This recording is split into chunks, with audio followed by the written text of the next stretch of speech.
Bonjour et bienvenue dans Images et Savoir. Un mois déjà s'est écoulé depuis la première partie du documentaire Art contemporain 8 itinéraires et comme convenu, nous vous proposons aujourd'hui de voir la seconde moitié, soit une nouvelle plongée dans ce monde qui peut paraître étrange, réservé ou difficile à comprendre.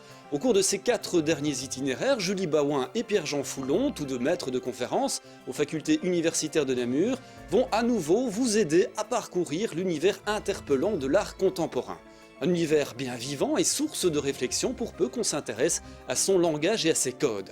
Le mois prochain, vous avez rendez-vous avec Cédric Vautier pour un vis-à-vis avec Robert Deschamps, professeur d'économie et de politique économique aux facultés de Namur. Lors de cette rencontre, Robert Deschamps vous parlera notamment du fédéralisme belge, de l'économie de l'enseignement et des finances des régions et communautés. Mais avant cela, place tout de suite à l'art contemporain.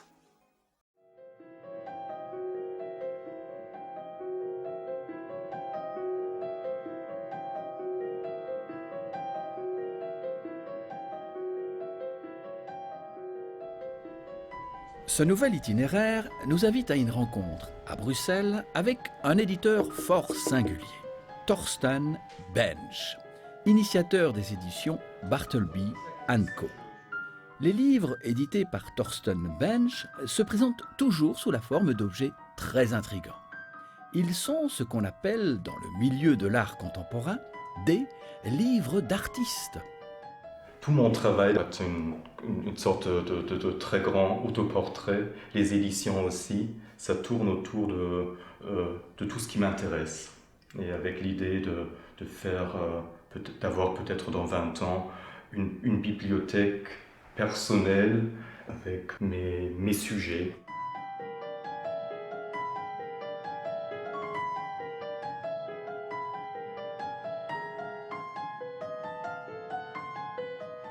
Tout au début, les éditions étaient très littéraires. Pour moi, c'était important de trouver une autre forme d'illustration. Pour moi, ce sont des livres illustrés, mais avec un aspect supplémentaire. C'est comme si j'essaie d'illustrer sur plusieurs niveaux. Il y a un texte qui est toujours respecté très fort, ça veut dire la typographie est très simple.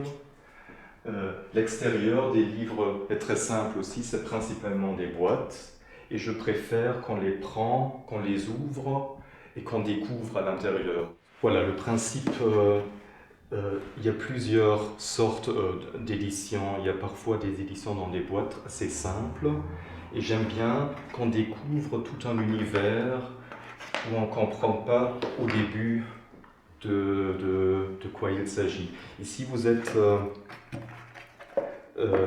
confronté avec 3 poèmes de Gerald Manley Hopkins, un poète du 19e siècle anglais. Et on trouve dans la boîte des choses assez bizarres. On ne comprend pas tout de suite.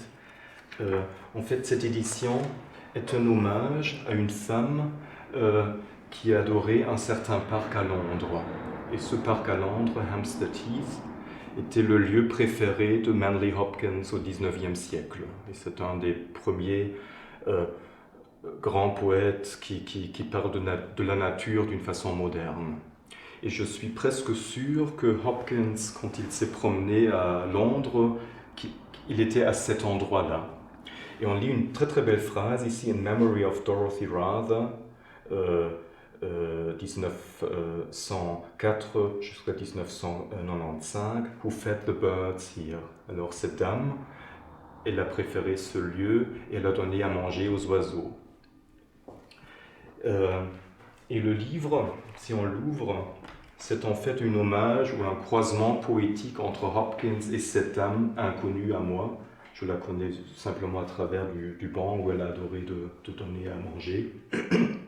Alors le livre même et tout ce qu'on voit dedans invite à faire un voyage poétique et pour trouver le lieu, l'endroit où elle a donné à manger aux oiseaux, il y a même à manger aux oiseaux dans la boîte, il y a un très grand plan de Londres et le lieu, je ne vais pas tout ouvrir, c'est un peu compliqué complètement. Et le banc est indiqué. Alors on peut réellement faire ce voyage avec le contenu de la boîte. et je propose la lecture sur place. Bien sûr, c'est presque une performance que le livre propose, et même si on ne fait pas ce voyage, on peut le faire dans l'imaginaire, bien sûr. Il y a une édition qui est plutôt comique. Elle s'appelle Chicken. Chicken, c'est le poulet. Et c'est une édition avec un poulet, un vrai poulet tricoté. Et il y a d'autres éléments dans la boîte. Il y a un DVD de 9 minutes environ. Et sur le film, on voit une actrice, elle mange un demi-poulet rôti. Et il y a une chose étrange qu'elle fait, elle place les os sur la nappe. Et la nappe qu'on voit dans le film est devenue d'ailleurs la housse pour les os et pour l'emballage du livre et du DVD.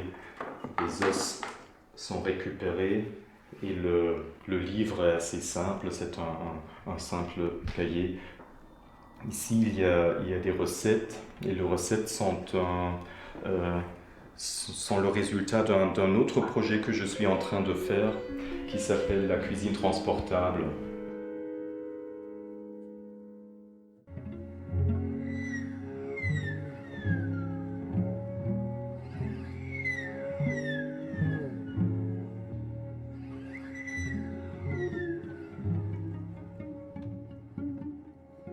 Cette fois, c'est au Centre d'art vidéo et multimédia Argos que nous nous rendons avec Julie Baouin. Elle est accompagnée de ses étudiants qui tous ont suivi son cours sur l'histoire de l'art vidéo en Belgique. Argos est implanté à Bruxelles depuis 1989. Dans votre itinéraire art contemporain, Julie Baouin, un petit détour à Bruxelles où nous allons parler art vidéo. Qu'est-ce que c'est que cette histoire dans l'art contemporain ? Eh bien, l'art vidéo, et si j'ai choisi de vous parler de cela, c'est parce que l'art vidéo et de manière plus générale, tous les travaux qui à l'heure actuelle sont fondés sur les nouvelles technologies constituent vraiment une composante essentielle de la création moderne et contemporaine. L'art vidéo s'avère du reste à l'origine de ce que Paul Ardenne appelle la vulgarisation de la représentation par l'image mobile, ce qui bien évidemment constitue un événement de taille dans l'histoire de l'art de la seconde moitié du XXe siècle et dans l'histoire de l'art tout court. La majorité des historiens d'art s'accordent à reconnaître que c'est au début des années 60 que l'on assiste à l'émergence de l'art vidéo avec des artistes majeurs comme Vols Volstel, Nam June Paik, Bruce Nauman, Dan Graham et j'en passe. D'un dynamisme extrême, la vidéo a connu un succès très rapide et s'est tout aussi rapidement imposée comme un outil de création propre à traduire, si vous voulez, avec plus de souplesse, plus de spontanéité que le cinéma, la réalité multiple et quasi insaisissable de la vie quotidienne. La Belgique, il faut surtout le dire, a été une terre extrêmement féconde en matière d'art vidéo. Les premières initiatives ont vu le jour relativement tôt, au début des années 70, avec des artistes comme Jacques-Louis Nist, bien sûr, qui fait vraiment figure de pionnier dans le domaine de l'art vidéo, mais bien d'autres aussi, comme Jacques Charlier, Jacques Lizen, Jean-Pierre Ransonnet, Guy Vandeloise, et j'en passe. J'ai rapporté de mon dernier voyage un objet curieux, métallique, de couleur bleue. Lorsque je l'observe attentivement,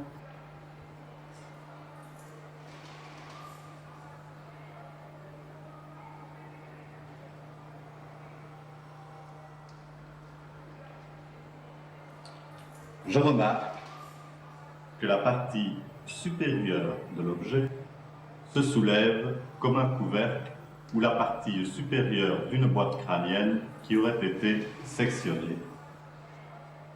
À l'intérieur, c'est vide. À côté des pionniers comme Jacques-Louis Nist, accompagné d'autres artistes comme Jacques Charlier, Jacques Lizen, Jacques Lenep, il faut encore citer les perspectives nouvelles que nous donnent à voir en Belgique de nombreux vidéastes actuels. Parmi eux, on peut mentionner Michel François, Messieurs Delmotte, Ronald Dagonnier ou encore Joël Turlings.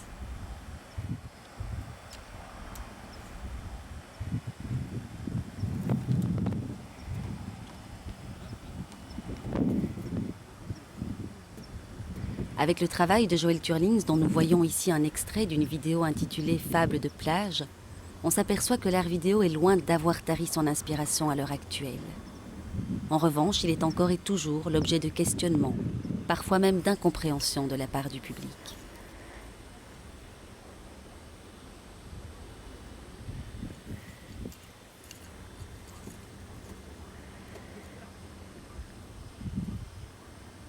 Je pense que ça reste encore difficile. On voit, moi j'ai l'expérience avec ma mère. La première fois que j'emmenais ma mère dans une installation vidéo, elle ne savait pas où elle devait se placer. Elle n'osait même pas entrer dans la pièce parce qu'elle voyait qu'il y avait des projecteurs, des écrans. Donc elle ne comprenait pas très bien qu'il y ait une expo où il n'y a que des projections sur les murs. Et bon, ma mère est d'une autre génération, mais je le vois aussi avec les étudiants. Votre groupe semble très fasciné par le médium, donc c'est bien, mais il y en a eu un groupe qui est venu et ils regardaient autour et ils devaient se dire « Ah, c'est bizarre, et il n'y a pas de peinture ». Et donc je pense que oui, que ça reste encore... En même temps, c'est de plus en plus présent, donc il y a rarement maintenant une exposition dans un grand musée où il n'y a pas... Même si c'est simplement des vidéos qui documentent l'œuvre de l'artiste, le médium s'est complètement inséré dans les musées, donc c'est drôle, mais oui, ça continue à être difficile pour certaines gens, je pense. Et ce qui est vraiment paradoxal, puisque l'art vidéo, c'est quelque chose, la caméra, tout le monde peut s'en servir, tout le monde peut monter des films, c'est quelque chose de très accessible. Mais contrairement à ce qu'on peut penser, c'est pas très facile à comprendre. Il faut parfois vraiment rentrer dans les choses parce que bon, l'art vidéo, c'est une réflexion sur le monde, sur les choses. Et parfois, c'est vraiment très très poussé. Donc, c'est pas quelque chose de très facile à aborder, mais vraiment de très très intéressant parce que ça montre la démarche que les artistes peuvent avoir face au monde.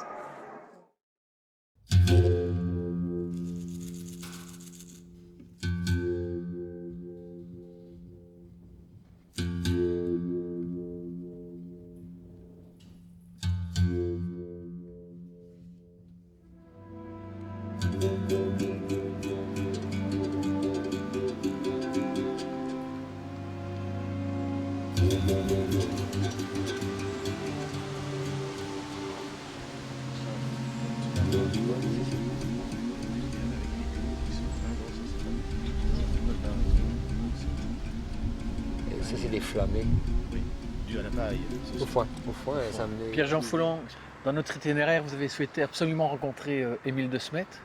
Pourquoi ce film devait-il intégrer cette séquence ? Parce que le travail qu'Émile de Smet a réalisé ici, auprès de ses fours à chaux, est un travail absolument extraordinaire de sculpture, mais surtout de céramique. Parce que réaliser une sculpture en céramique de cette taille est absolument prodigieux. Et donc, non seulement il y a l'intérêt de la forme, il y a l'intérêt de la matière, mais aussi surtout l'intérêt de la technique. Et c'est véritablement un tour de force qui a été réalisé ici pour la réalisation d'une œuvre monumentale d'une qualité plastique tout à fait étonnante.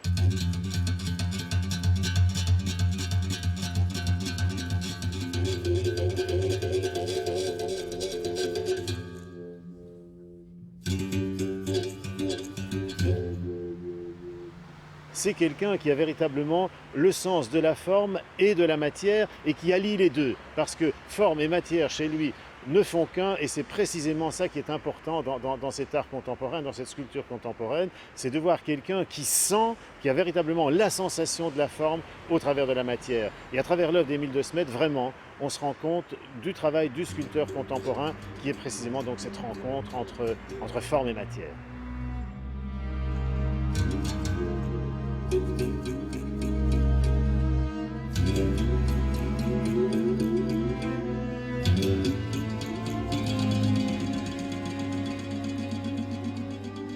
Vous travaillez aussi bien la terre que le métal, vous avez travaillé aussi le papier, le verre, le cristal. Qu'est-ce qui vous fait choisir un matériau plutôt qu'un autre ? Il y a d'abord l'esprit de la découverte. Je dis toujours, je suis un explorateur qui cherche à comprendre, à faire, à découvrir. Ça me passionne d'être devant l'inconnu et de résoudre cet inconnu, mais toujours avec un sentiment d'insatisfaction pour poursuivre. Et refaire 2 fois la même chose, ça m'ennuie. Donc apparemment, mes sculptures, c'est toujours la même chose. Mais à chaque fois, une donnée nouvelle, une contrainte technique ou formelle de l'ordre, entre guillemets, de l'impossible.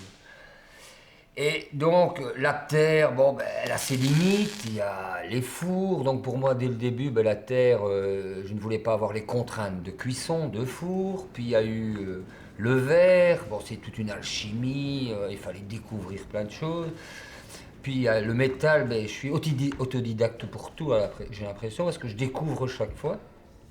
Et c'est chaque fois le jeu de solutionner des problèmes, problèmes formels, techniques. Et bon, je ne travaille pas, c'est du jeu pour moi. C'est toujours un plaisir de faire les choses, de découvrir.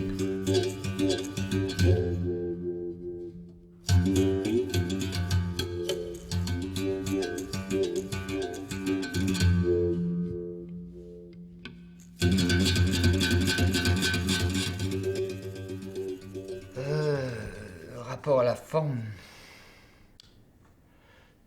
je dirais que c'est toujours par rapport à un sentiment de chrysalide, de cocon.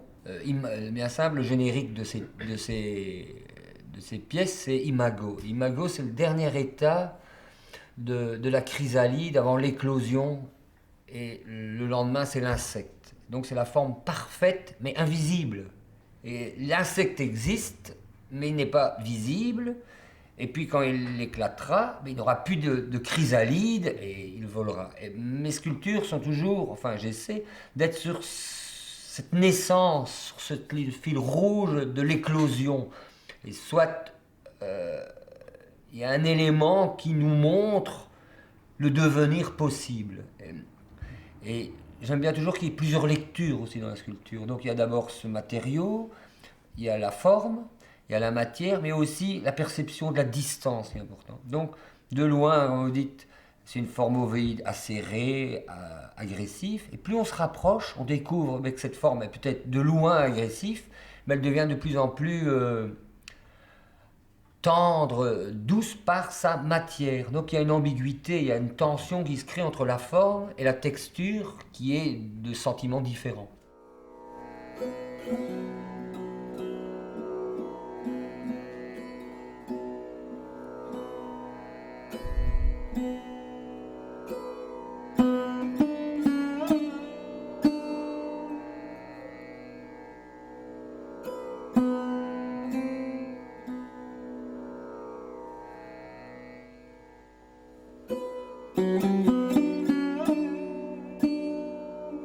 Nouvel arrêt dans l'itinéraire à la découverte de l'art contemporain. Où sommes-nous? Alors nous sommes aujourd'hui dans l'atelier de Johan Meul, atelier qui, comme vous pouvez vous en apercevoir, est un endroit tout à fait magique, envahi de toute une série d'objets hétéroclites, d'objets de récupération qui d'ailleurs, pour la plupart, constituent le point de départ de nombreuses créations de l'artiste. La majorité des œuvres de Johan Meul sont guidées par la volonté de nous raconter une histoire, ce qui permet à l'artiste notamment de nous faire partager sa propre perception du monde. Le parcours que Johan Meul nous propose est toujours semé de questions qui, entre ironie et poésie, nous imposent un temps de réflexion, un temps d'arrêt. Je crois que ce vers quoi tend constamment l'artiste, c'est de tourner en dérision le monde qui nous entoure et de le mettre en scène avec poésie, humour, mais aussi avec une certaine forme de gravité.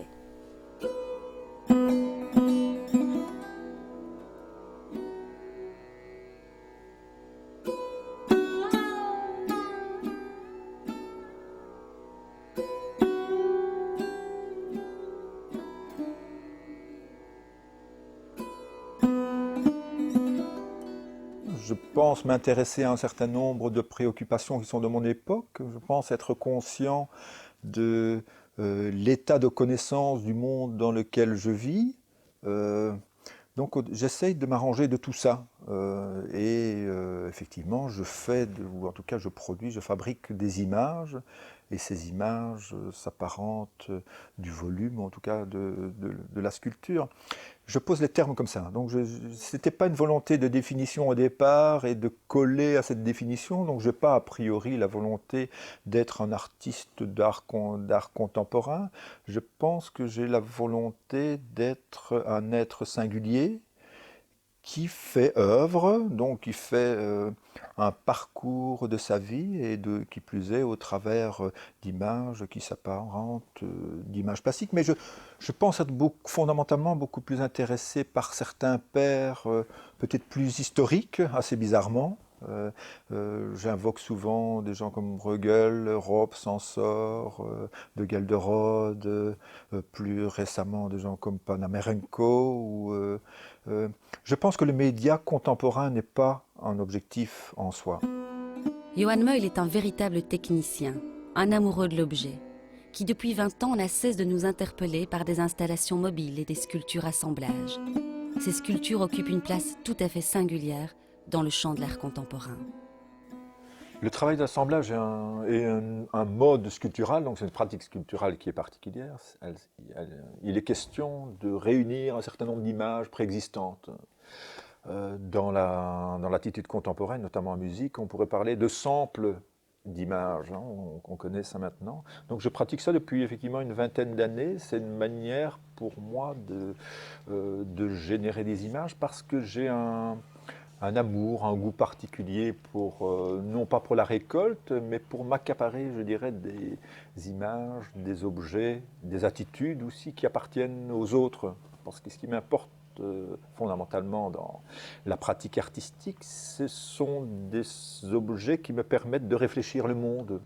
Chaque pièce est effectivement un moment particulier. Cette pièce-ci, c'est un facsimilé d'un billet de banque.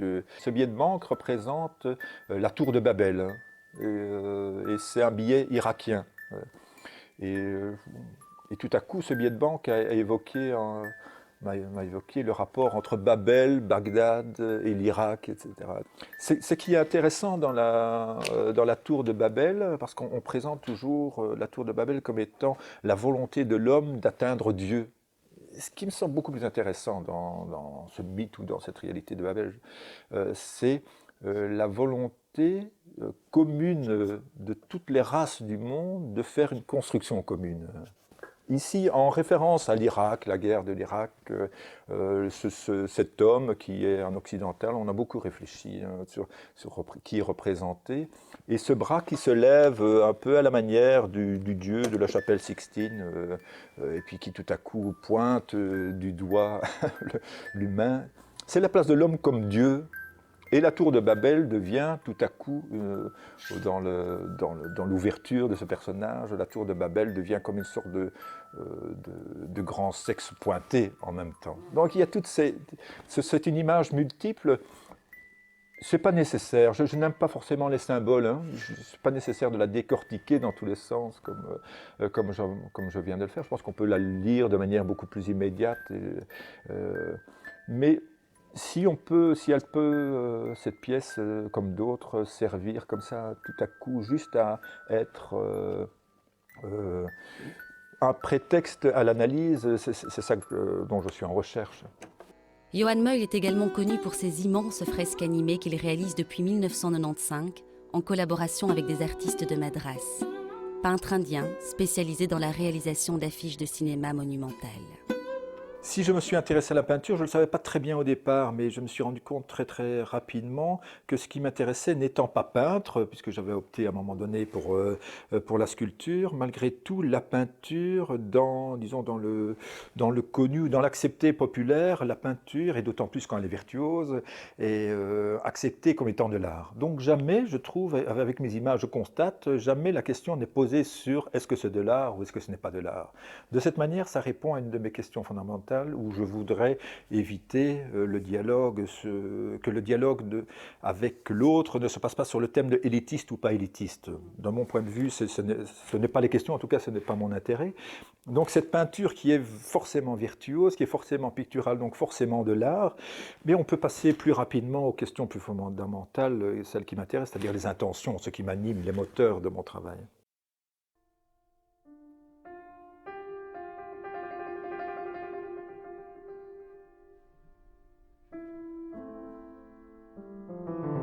Comment conclure un film d'une telle diversité? Peut-être en insistant justement sur cette diversité, car, outre la variété des travaux qui nous ont été donnés à voir, peinture, sculpture, Photographie, vidéo, livres, installations, nous avons eu la chance de découvrir des artistes et des univers aussi différents par leur parcours que par leur relation à l'art contemporain. À l'image d'un monde en mouvement et en perpétuelle quête de sens, ces 8 itinéraires ont surtout montré combien l'art contemporain prend sens pour celui qui s'y laisse entraîner, combien il est inutile de chercher à tout prix des définitions. L'important est que l'on s'y perde pour mieux s'y retrouver. Pierre-Jean Foulon et Julie Baouin ont tenté ce pari, apportant avec l'aide précieuse des artistes et des galeristes un éclairage personnel sur ce que l'on sait ou pense savoir de l'art contemporain.